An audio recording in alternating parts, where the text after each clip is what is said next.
Fala aí, galera do bem, bem-vindos a mais um vídeo aqui do canal Papo Binário. Nesse vídeo eu vou estrear a playlist de review de livros. Eu sempre quis fazer isso, mas deixei para fazer num momento muito especial, apesar de já ter falado sobre outros livros no canal. Dessa vez eu vim falar sobre esse livro aqui, Effective C. Ser efetivo, linguagem C. Eu fiquei muito feliz quando esse livro saiu, quando eu fiquei sabendo que ele sairia, pelo seguinte: é um livro que foi lançado em agosto, dia 11 de agosto mais precisamente, esse ano, de 2020. E eu fiquei sabendo um pouco antes, né? Comprei na pré-venda no dia 10, no dia 11 ele chegou. Aqui quando você compra livro na pré-venda tem um desconto, né? E no dia 11 ele chegou. E, nossa, se em 2020, né, ler um livro sobre ser, é, ressalta que a linguagem não está morta, como algumas pessoas talvez digam, né? E não tem nada a ver. Na real, eu costumo brincar que metade do universo é escrito em C e a outra metade é escrita em outras linguagens que são, por sua vez, escritas em C. Isso significa que C não morreu e você certamente vai aproveitar muito desse conhecimento caso você queira se tornar um programador C, né? Principalmente se você estiver falando de sistemas operacionais e tal, né? Programação em baixo nível. Bom, agora sobre o livro em si, né? Effective-C.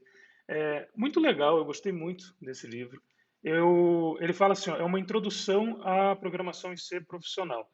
Nesse ponto, eu lamento discordar do autor, vou ser ousado em discordar. Eu não acho que é uma introdução, porque ele usa termos assim, tipo API, POSIX e coisas do tipo, que não acho que sejam para iniciantes em programação, né? Mas quem já programa e quem já programou em C, já conhece algoritmo e coisas do tipo, vai aproveitar muito esse livro porque ele é focado na linguagem. Então, eu vou pegar algumas notas aqui. É claro que eu não vou resumir o livro inteiro, mas algumas coisas que eu gostei e gostaria de compartilhar com vocês, né? Coisas que eu li no livro. Uma coisa interessante, né, que tem num capítulo sobre objetos, funções, tipos, ponteiros, tem coisas assim. Tem um desabafo do autor, onde ele fala assim: a primeira coisa que você vai aprender nesse capítulo é uma das últimas coisas que eu aprendi. Sou o autor falando, né? Todo tipo em C é ou um objeto ou uma função. Caramba, o que é isso, né? E ele explica depois, claro, né, o que é um objeto, né? É um, ele chama de storage em inglês, né? Uma área de alguma coisa que guarda algo. Ele dá um exemplo, por exemplo, com variáveis, né? Variáveis têm um tipo declarado, né, que diz o tipo de objeto que o valor da variável representa. Legal, né? É um conceito assim, porque eu fiquei na hora assim, caramba, objeto em C, do que ele está falando, né?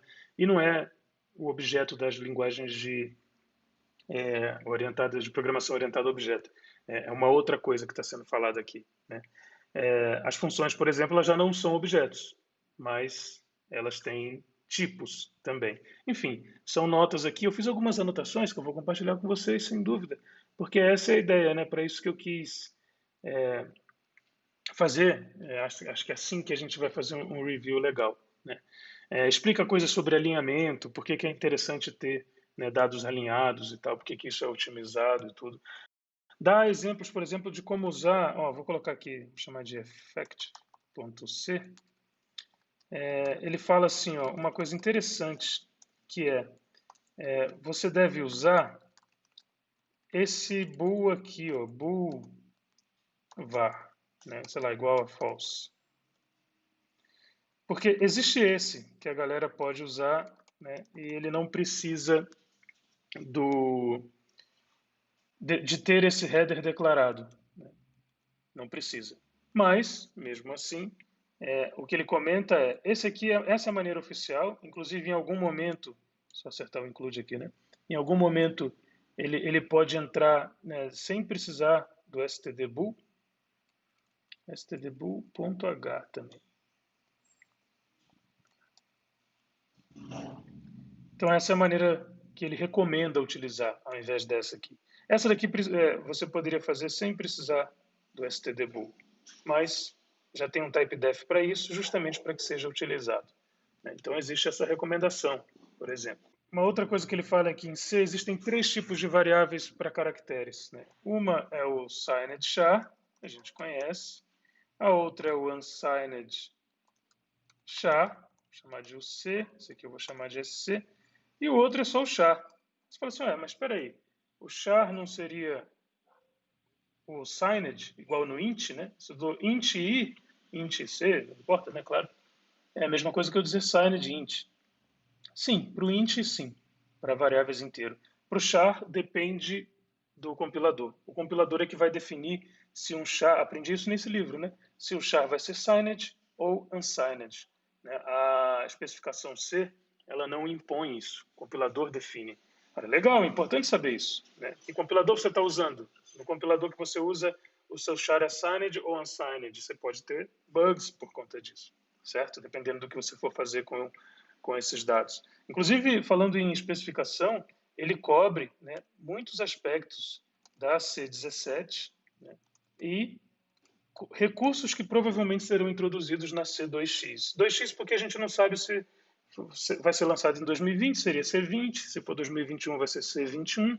É a especificação da linguagem que insere novos recursos na linguagem. Legal pra caramba, né? Uma outra coisa que ele fala aqui, ó, nunca use funções em C sem dizer os parâmetros dela. Funções assim vazias, sem parâmetros. Se a função não vai receber parâmetros, você escreve void. Eu já fazia isso, mas eu não sabia por quê. E no livro ele comenta que isso daqui não é mais suportado, né? É um recurso que não é mais suportado pelas especificações recentes. Então você está indo contra a especificação ao fazer isso. Né? E, além disso, usando aqui o void, fica portável para C++. Pelo que eu entendi, os compiladores de C++ não gostam, provavelmente vão emitir warnings e tal, se você não especificar que essa função aqui, por exemplo, não recebe nenhum parâmetro. Então, se a sua função for ser vazia, você vai criar uma função nova, né, que retorne, seja lá o que você quiser, né? Independente de qualquer coisa, o que ela vai receber ou não, void, né? E pá. Se ela não for receber nenhum argumento, lógico, né? Se for receber argumento, aí você põe aqui o argumento, o que você quiser receber. Beleza? Outra coisa que eu aprendi sobre enums, né? Sabe enum? Enum, e tal, né? Tipo, oi, tchau. Eu aprendi nesse livro que não é possível garantir, né? Porque a gente acessa esse enum, né? Sendo a primeira é o 0, né? O outro vale 1 e por aí vai. Então dá a entender que isso, o que representa os enums são inteiros sem sinais, sem sinal. Mas, na real, o que o livro fala é que isso não é garantido. Isso depende também do compilador. E ele ainda dá um exemplo, né? Que ele fala que o Visual C++, por exemplo, né? Ele usa um signed int, ou seja, o enum pode ter um valor negativo. Já o GCC usa o unsigned int. Então, está aí mais um ponto, mais uma... Assim, acaba resolvendo muitas curiosidades, né? Muitas dúvidas, assim, que talvez, na verdade, eu nem sabia que tinha. Né? Tem uma coisa legal que ele explica, é a questão sobre L velho e R velho. Né? Sabe disso? Quando você faz assim, int a igual, sei lá, int a igual a 10.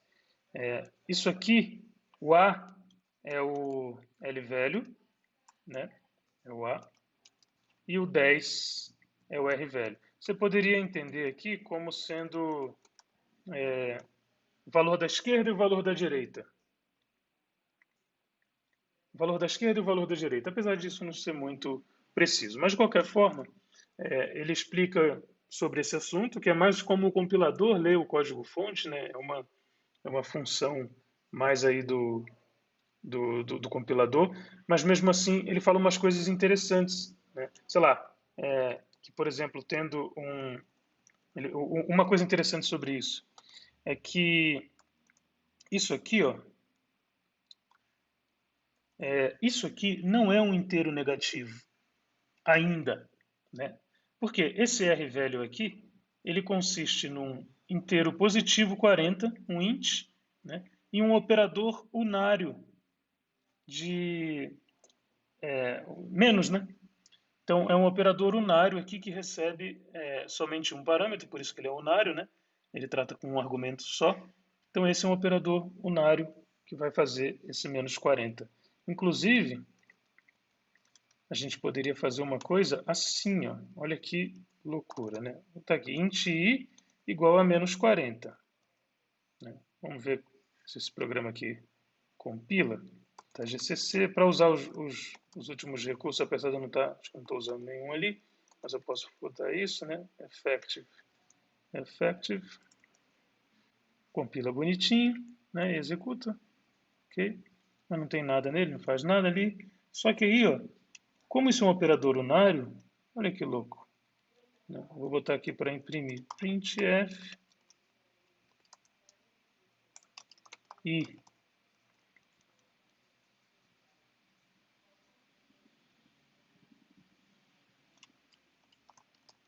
ele reclamou que eu não incluí standard I/O.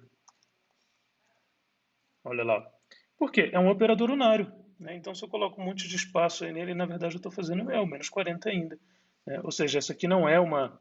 Isso aqui é um 40, né? Com um operador unário aqui. Então, assim, ele dá, são coisas assim mais de quem já programa em C, né? E quem entender mais como isso funciona. Eu achei muito, muito legal. O livro é um livro com esse tipo de conteúdo, né? Para quem acho que é para quem já programa, apesar do autor discordar, né? Ele diz que é uma introdução e tudo, mas acho legal mesmo. Né?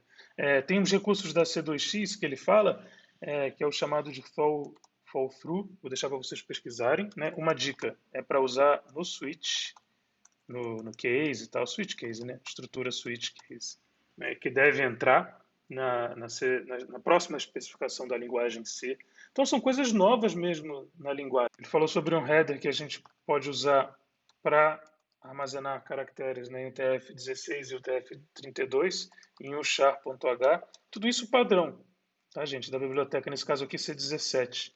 Né, e aí que aí ela define os tipos, né, char32t, vou chamar de C32 essa variável aqui, char16t, vou chamar de C16, para caracteres em UTF-32 e 16, respectivamente. Legal, né? Um tipo de conhecimento que a gente não encontra em qualquer lugar. Né? Tem exemplos de uso das funções fgetPos novas, né? São funções novas, fsetPos. Talvez você aí, programador em C, não conheça. Eu não conhecia. Né? Fala que para nunca usar fgets, não é uma função segura, diz quais são o que você deve usar para substituir, né? Uma coisa que eu nunca me atentei, né? Mas ele fala assim, ó, é ok chamar free null. Sabiam disso? Eu não sabia. Né? E vem programando em C há muitos anos, mas eu não sabia. É ok, você chamar free null, não acontece nada. Tá? Ele fala assim, ó, não é garantido que as funções da biblioteca em C liberem a memória para você. E realmente, né, só uma coisa para me atentar, assim, eu nunca parei para pensar, mas, por exemplo, a função str dup, né, ela aloca, mas ela espera que você libere memória. Tem um capítulo só sobre alocação de memória, muito legal mesmo. Né? Fala sobre debugging, como debugar. Tem um capítulo só para testes, usando o Google Test, explica como testar seu código, instrumentar, caçar bug, memory leak. Enfim, é um livro bem completo, né, eu diria, só que não para iniciantes. E tem um detalhe que eu falei que eu ia falar no final, que eu acho importante comentar. Esse livro ele é escrito em inglês. E ele foi lançado em agosto, né? Esse vídeo está indo para em outubro de 2020. Ou seja, eu considero que eu comprei um dia antes dele ser lançado, né? E tive acesso no dia que ele foi lançado e já li, porque tem hoje as facilidades da tecnologia de comprar um Kindle e tal, online, coisas do tipo. Você não precisa esperar o livro chegar na sua casa. E quem quiser também comprar impresso também pode fazer. Mas, de qualquer forma, tem uma barreira grande a ser vencida, que é a do idioma. Né? Então, eu não sei quando, se é que esse livro vai ser traduzido para o português, se alguma editora vai se interessar. Pode ser que nunca aconteça, pode ser que demore bastante. O que eu quero dizer com isso é, você que está na área de tecnologia precisa aprender inglês. Dá teu jeito, junta um dinheiro, faz um curso, faz curso de graça, fica vendo séries, filmes sem legenda, sem só áudio, tenta entender, se acostuma com o inglês, lê, pega um livro em inglês, lê e vai com o dicionário e vai tentando fazer um pau a pau ali, né? Busca aula particular, busca alguém que sabe inglês, mas você precisa aprender inglês, de verdade. Não só por isso, para a área de tecnologia principalmente, e também, gente, porque assim, a gente mora num planeta, né?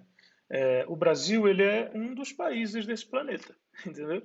Então tem muita gente que você precisa ter contato, muita coisa que você precisa conhecer que não está no seu idioma nativo.